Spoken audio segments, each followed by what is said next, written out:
भइल बा भतार निकामत रोज खोदेला समान मोर खामत हो। म्यूजिक बाय विकेश भोजपुरिया। भइल बा भतार निकामत रोज खोदेला समान मोर खामत। ए सखी मन कर दे दी हम गाड़ी चढ़े न करी के तन हम बहरियारी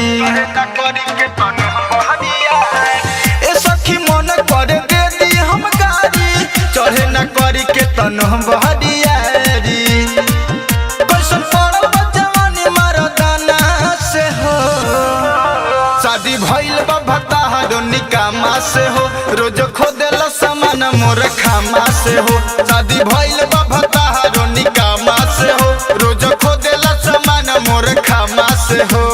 भइल बा भतार निकामत रोज खोदेला समान मोर खामत हो। शादी भइल बा भतार निकामत रोज खोदेला समान मोर खामत हो। चढ़ल जवानी भतार तरसावे बिल्ली में किली उ नहीं लगावे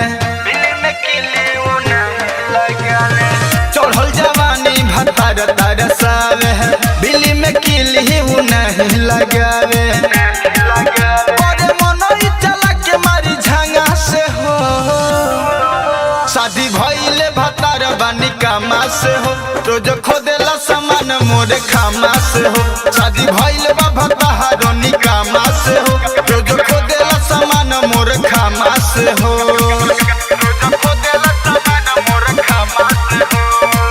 म्यूजिक बाय विकेश भोजपुरिया।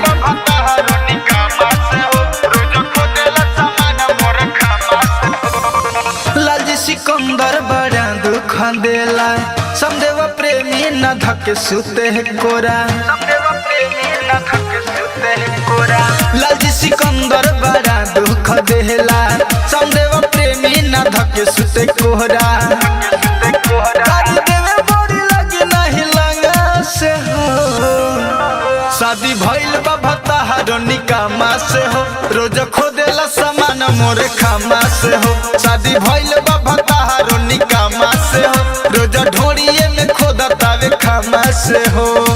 ए सखी मन करे दे दी हम गाड़ी चढ़े न करी के तनो बहरियारी कैसन पड़ल बा जवानी मर्दाना से हो शादी भइल बा भतार निकामा से हो रोज खोदेला सामान मोर खामा से हो शादी भइल बा भतार निकामा से हो रोज खोदेला सामान मोर खामा से हो।